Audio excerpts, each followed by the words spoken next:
अध्यात्म में अपना जीवन लगाना हर किसी के बस की बात नहीं है, आसान नहीं है कि अब सब कुछ त्याग दें, अध्यात्म में चले जाएं, अपने धर्म को ही सब कुछ मान लिया जाए। आपका ये जीवन आपने कब सोचा, आपके आपके मस्तिष्क में कब आया कि मुझे अध्यात्म को अपना जीवन देना है, सनातन को अपना जीवन देना है? एक बड़ी प्यारी छोटी सी बात है। एक सेठ जी के पास एक महात्मा जी आए, बागीचे में घूम रहे थे, गार्डन में। तो सेठ जी ने प्रणाम किया। बोला, आप क्यों मुझे प्रणाम किया? तो सेठ जी ने और झुक कर, महात्मा ने और झुक कर प्रणाम कर दिया। सेठ जी ने कहा, आप मुझे क्यों प्रणाम कर रहे हो? मैं तो आपका शिष्य हूँ और आप इतने बड़े महात्मा हो। बोला, आपने क्यों प्रणाम किया? बोला, आप त्यागी हो, आपने दुनिया त्यागा है, घर परिवार त्यागा है। तो संत ने कहा कि आप मुझसे बड़े त्यागी हो, इसलिए मैं प्रणाम कर रहा हूँ दंडवत होकर। बोला, मैंने क्या त्याग किया? बोला, एक बात बताओ, दुनिया बड़ा है या दुनिया बनाने वाला बड़ा है? बोला, दुनिया बनाने वाला बड़ा है।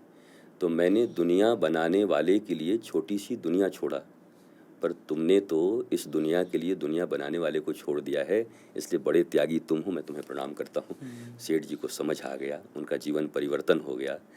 तो त्याग की तो ऐसी बात है जीवन में कि आपको जब कोई बड़ी चीज़ मिलती है तो छोटी चीज़ का त्याग नहीं कहते, बल्कि कहते हैं कि वो कोई डर्ट्स थे जिसको हमने रिमूव कर दिया। इस मार्केटिंग के युग में, ग्लोबल युग में, आप अपने जेब से पैसे तभी निकालते हैं जब उससे कुछ बेहतर सामान, बहुत ज़रूरत का सामान मिले। नहीं तो पैसे के लिए आदमी जान लगा देते हैं, फिर उसी पैसे को बाज़ार में दे आते हैं, दुकानों में, क्योंकि उस समय वो ज़्यादा ज़रूरत होती है उनकी, वो उनके लिए बड़ी चीज़ होती है। तो मुझे ऐसा लगता है कि सनातन संस्कृति और सनातन सभ्यता और सनातन धर्म जो मौलिक रूप से मुझे मिला हुआ है, मेरे ईश्वर, मेरे गुरु और मेरे माता पिता की कृपा है, और जो मुझे इतना आनंदित रखती है बचपन से ही बहुत आनंदित रखती है। इस बात का मैं प्रचार कर सकूं, लोगों को बता सकूं कि भाई बहुत सहजता है जीवन में आनंदित रहना, बल्कि स्ट्रेस लाने के लिए मेहनत करना पड़ता है। हाँ, बहुत परिश्रम करने पड़ते हैं आपको स्ट्रेस लाने के लिए। स्ट्रेस फ्री होने के लिए कोई परिश्रम नहीं करना पड़ता। स्पॉन्टेनियस, अगर आप इस युग में जी रहे हैं, कुछ नॉट्स जो आपके जीवन में हैं, गिरह हैं, उसको खोलने के सूत्र होते हैं। आपने स्वामी विवेकानंद का नाम लिया। स्वामी विवेकानंद अच्छे ग्रेजुएट हैं, उनके पिता बहुत बड़े लॉयर थे और उनके गुरुजी 5वीं क्लास फेल थे, ठाकुर रामकृष्ण परमहंस जी। एकेडमिक क्वालिफिकेशन उनका 5वीं क्लास भी नहीं अच्छे से किया, परंतु उन्होंने जब उस बैचलर विवेकानंद को, नरेंद्रनाथ को अपनी प्रज्ञा दी, छुआ, विवेक दिए, तो वही शिकागो में जाकर भारतीय धर्म की ध्वजा को पूरी दुनिया के मस्तक पे लहरा कर आ गए। और वो फील किए कि मेरे साथ मेरे गुरु मेरे पीछे खड़े हैं, मेरे मस्तक पर हाथ देकर खड़े हैं। तो एकेडमिक क्वालिफिकेशन कितना है डजंट मैटर, पढ़े हैं बड़ी अच्छी बात है, क्योंकि सिर्फ अक्षर पहचानने के बराबर है। और मैकोले की शिक्षा के बाद तो बिगाड़ती ही है, बनाती कम है ये शिक्षा। मैं ठीक ठीक कहता हूँ, भले ही लोगों को लगे तो क्या आप शिक्षा के विरुद्ध हैं? नहीं, मैं लिटरेसी के पक्ष में हूँ, बट एजुकेशन की ज़रूरत है। आप लोगों ने लिटरेसी को ही एजुकेशन मान लिया है। There are big difference between literacy and education. हम लिटरेट होने को ही एजुकेटेड होना मान लेते हैं, धार्मिक होना मान लेते हैं। जैसे समाज में आपने कभी सुना होगा एक बात, ये बहुत बड़े आदमी हैं। मुझसे भी मेरे लोग हमेशा गुरुदेव ये बहुत बड़े आदमी हैं। मैं पूछता हूँ इन विच सेंस? आप बता दो। अगर ये अच्छे कलाकार होंगे तो बोलो बहुत अच्छे कलाकार हैं। अगर धन ज़्यादा हुआ तो बोला धनवान हैं। अगर ये रूपवान है तो बोला बड़े सुंदर हैं।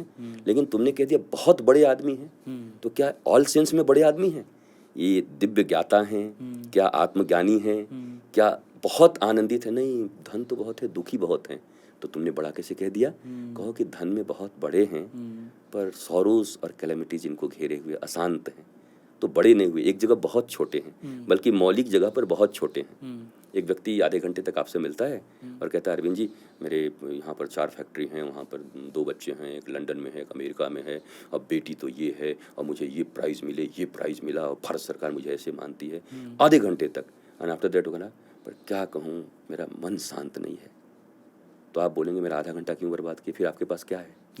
जब आप शांत ही नहीं हो तो ये जो आधे घंटे का आपने इतना लंबा चौड़ा डिस्क्रिप्शन दिया, ये सब व्यर्थ है, जीरो है। शांति की कीमत पर किसी चीज को नहीं बेचा जा सकता या खरीदा जा सकता। शांति बेचकर मैं कुछ खरीदने को राजी नहीं हूँ। लव बेचकर मैं कुछ खरीदने को राजी नहीं हूँ।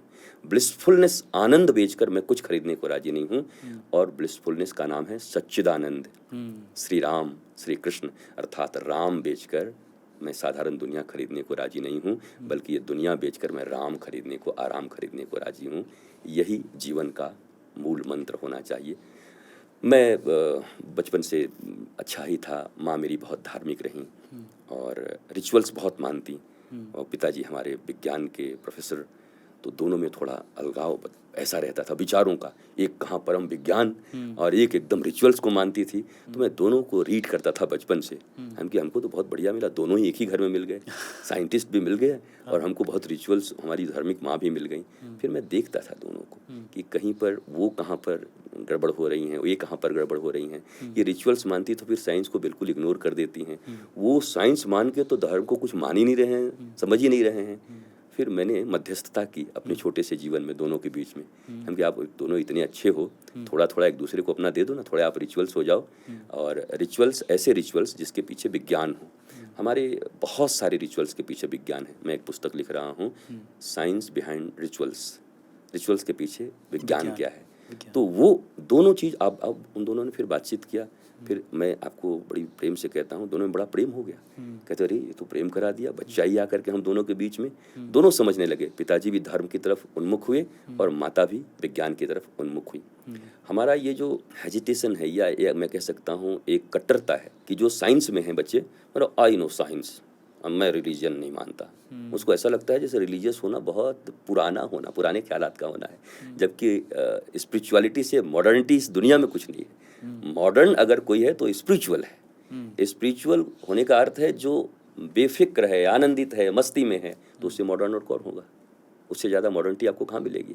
ऐसा मॉडर्न बनने से क्या फ़ायदा कि इतने ज़्यादा स्ट्रेस माथे पे लेके घूमते रहो। तो मुझे ऐसा लगता है कि बचपन से मेरी माँ की शिक्षा, माँ की लर्निंग, माँ ने जो मुझे दूध पिलाए होंगे उसमें भी संस्कार होगा, पक्का संस्कार था, तभी मैं यहाँ हूँ। पिता का विज्ञान की तरफ झुकाव और मुझे विज्ञान का ज्ञान देना, और दोनों ने बहुत अच्छे से लालन पालन किया। फिर हमारे गुरु की कृपा हमारे ऊपर, गुरुदेव ने हमारे ऊपर बहुत कृपा की।